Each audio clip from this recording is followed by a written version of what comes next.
ನಮಸ್ಕಾರ ವೀಕ್ಷಕರೇ, welcome back to my YouTube channel.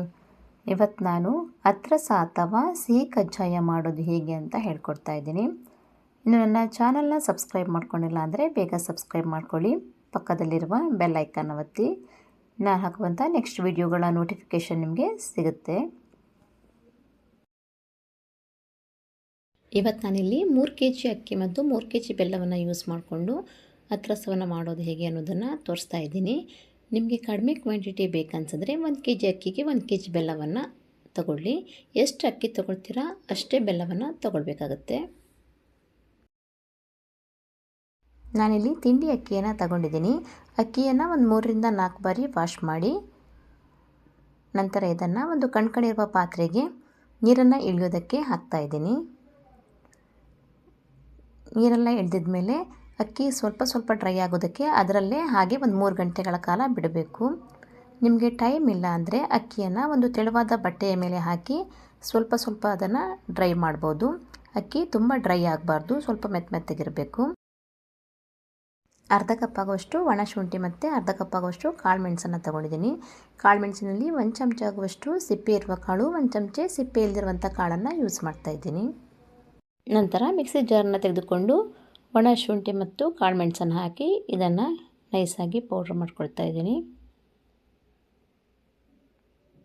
ಇಷ್ಟು ಪೌಡ್ರ್ ಆದರೆ ಸಾಕು. ನಂತರ ಇದೇ ಮಿಕ್ಸಿ ಜಾರಿಗೆ ಒಂದು 8ರಿಂದ 10 ಏಲಕ್ಕಿಯನ್ನು ತಗೊಳ್ತಾ ಇದ್ದೀನಿ.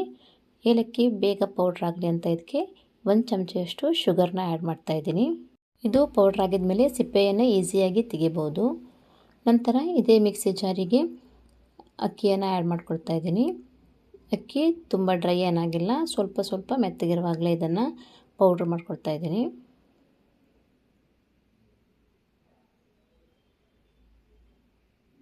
ತುಂಬ ಅಕ್ಕಿಯನ್ನು ಹಾಕ್ಕೊಳ್ಬೇಡಿ, ಸ್ವಲ್ಪ ಹಾಕ್ಕೊಂಡು ಇದನ್ನು ಪೌಡ್ರ್ ಮಾಡ್ಕೊಳ್ಳಿ.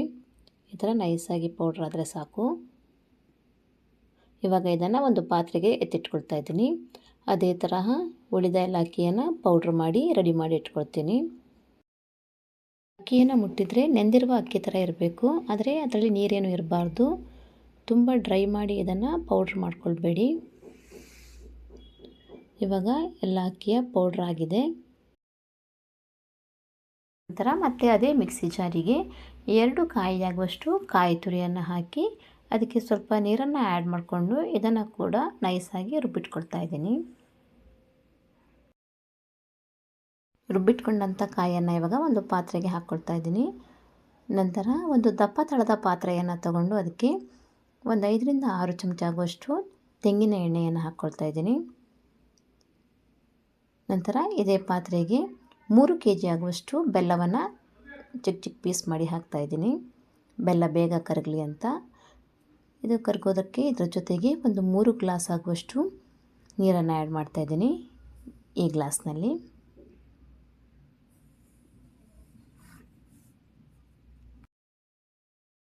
ಬೆಲ್ಲವನ್ನು ಒಂದು ಸಲ ಮಿಕ್ಸ್ ಮಾಡಿ ಅದನ್ನು ಕರಗೋದಕ್ಕೆ ಬಿಡಿ. ಬೆಲ್ಲ ಕರಗಿದ ಮೇಲೆ ಬೇಕಿದ್ದರೆ ಅದನ್ನು ಫಿಲ್ಟರ್ ಮಾಡ್ಕೊಳ್ಳಿ, ಏನಾದರೂ ಕಸಗಳಿದ್ದರೆ. ಇಲ್ಲಾಂದರೆ ಈ ಥರ ಕುದಿ ಬಂದ ಮೇಲೆ ಇದಕ್ಕೆ ರುಬ್ಬಿಟ್ಕೊಂಡಂತಹ ಕಾಯಿಯನ್ನು ಆ್ಯಡ್ ಮಾಡ್ತಾಯಿದ್ದೀನಿ. ಕಾಯಿ ಹಾಕಿದ ಮೇಲೆ ಕೂಡ ಇದು ಮತ್ತೆ ಕುದಿ ಬರಬೇಕು. ಕುದಿ ಬಂದು ಪಾಕ ಥರ ಆಗಬೇಕು.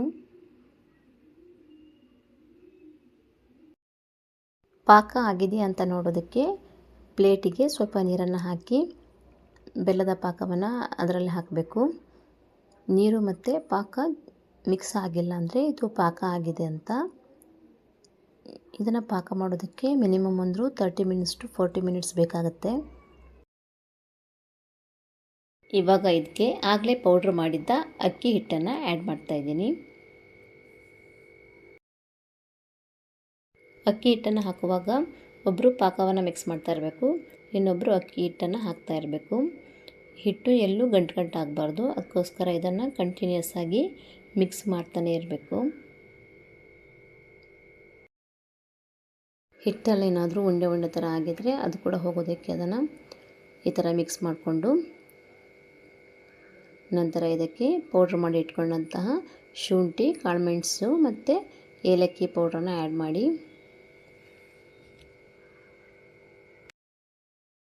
ಬೇಕಿದ್ದರೆ ಇದಕ್ಕೆ ಎಳ್ಳನ್ನು ಕೂಡ ಆ್ಯಡ್ ಮಾಡ್ಬೋದು. ಇದೆಲ್ಲವನ್ನು ಹಾಕಿದ ಮೇಲೆ ಒಂದು ಸಲ ಇದನ್ನು ಮಿಕ್ಸ್ ಮಾಡಿ ಇದನ್ನು ಪ್ಲೇಟಿಗೆ ಹಾಕ್ಕೊಳ್ಬೇಕು. ಹಾಕುವ ಮೊದಲು ಪ್ಲೇಟಿಗೆ ಸ್ವಲ್ಪ ಎಣ್ಣೆಯನ್ನು ಹಾಕ್ಕೊಳ್ಬೇಕು. ರಸಕ್ಕೆ ಸ್ವಲ್ಪ ಎಣ್ಣೆ ಜಾಸ್ತಿನೇ ಬೇಕಾಗುತ್ತೆ.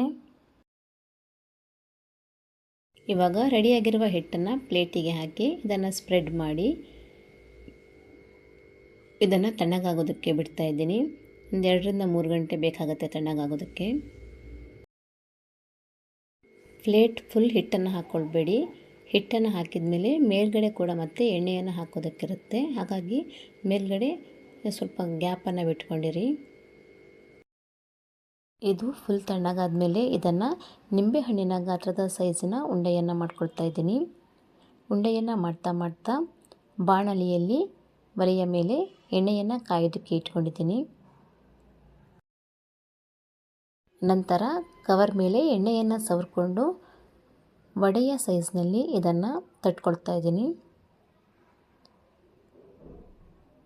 ತುಂಬ ದಪ್ಪವಾಗಿ ಇದನ್ನು ತಟ್ಟಬೇಡಿ, ಮೀಡಿಯಮ್ ಆಗಿದ್ದರೆ ಸಾಕು. ಇವಾಗ ಈ ಥರ ತಟ್ಕೊಂಡಿರೋದನ್ನೆಲ್ಲ ಇನ್ನೊಂದು ಪ್ಲೇಟ್ನಲ್ಲಿ ಮೇಲ್ಗಡೆ ಒಂದು ಕವರ್ನ ಇಟ್ಕೊಂಡು ಇದನ್ನು ಅದರ ಮೇಲೆ ಹಾಕ್ತಾ ಇದ್ದೀನಿ. ಇವಾಗ ಇದನ್ನು ಬೇಯಿಸ್ಕೊಳ್ಬೇಕು. ಬೇಯಿಸ್ಕೊಳ್ಳುವಾಗ ಒಂದು 2ರಿಂದ 3 ಮಾತ್ರ ಹಾಕ್ಕೊಳ್ಳಿ, ತುಂಬ ಹಾಕ್ಕೊಳ್ಬೇಡಿ. ತುಂಬ ಸ್ಮೂತಾಗಿರೋದ್ರಿಂದ ಇದನ್ನು ನಿಧಾನಕ್ಕೆ ಹಾಕಬೇಕು, ನಿಧಾನಕ್ಕೆ ತೆಗಿಬೇಕು. ಒಂದೇ ಸಲ ಅದು ತುಂಬ ಹಾಕಿದ್ರೆ ಹುಡಿ ಆಗುತ್ತೆ.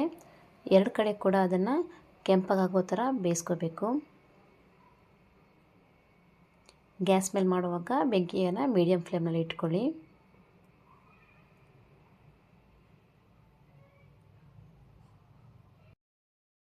ಇದು ಬೆಂದು ಗೋಲ್ಡನ್ ಕಲರ್ ಬಂದಮೇಲೆ ಇದನ್ನು ತೆಗೆದು ಒಂದು ಬುಟ್ಟಿಗೆ ಹಾಕ್ತಾ ಇದ್ದೀನಿ.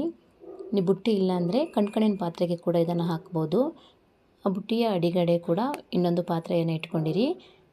ಇದು ಎಣ್ಣೆ ಇಳಿಯುತ್ತೆ. ನಂತರ ಅದೇ ಥರ ಉಳಿದ ಎಲ್ಲವನ್ನು ಮಾಡಿ ಇಟ್ಕೊಳ್ತಾ ಇದ್ದೀನಿ. ಇದು ಮಾಡಿದ ಮೇಲೆ ಒಂದು 4 to 5 hours ಅದನ್ನು ಹಾಗೆ ಬಿಡಬೇಕು. ಇದನ್ನು 15ರಿಂದ 20 ದಿನ ಕೂಡ ಇಡ್ಬೋದು, ಅದೇನು ಹಾಳಾಗೋದಿಲ್ಲ. ಸೇಮ್ ಡೇ ತಿನ್ನೋದಕ್ಕಿಂತ ನೆಕ್ಸ್ಟ್ ಡೇ ತಿನ್ನೋದಕ್ಕೆ ಟೇಸ್ಟಿಯಾಗಿ ಇನ್ನೂ ಸ್ಮೂತಾಗಿ ಬರುತ್ತೆ ಅದು. 3 kg ಅಕ್ಕಿಯಲ್ಲಿ 3/4 ಬುಟ್ಟಿ ಆಗುವಷ್ಟು ರಸ ಆಗುತ್ತೆ. ನೀವು ಕೂಡ ಇದನ್ನು ಟ್ರೈ ಮಾಡಿ. ನಾನು ಹೇಳ್ಕೊಟ್ಟಿರುವಂಥ ರೆಸಿಪಿ ನಿಮಗೆ ಇಷ್ಟ ಆದರೆ ಲೈಕ್ ಕೊಡೋದನ್ನು ಮರಿಬೇಡಿ. ನನ್ನ ಚಾನಲ್ನ ಸಬ್ಸ್ಕ್ರೈಬ್ ಮಾಡಿ, ಫ್ಯಾಮಿಲಿ ಮತ್ತು ಫ್ರೆಂಡ್ಸ್ ಜೊತೆ ಶೇರ್ ಮಾಡಿ. ಮುಂದಿನ ವಿಡಿಯೋದೊಂದಿಗೆ ಮತ್ತೆ ಸಿಗ್ತೀನಿ. Thank you so much.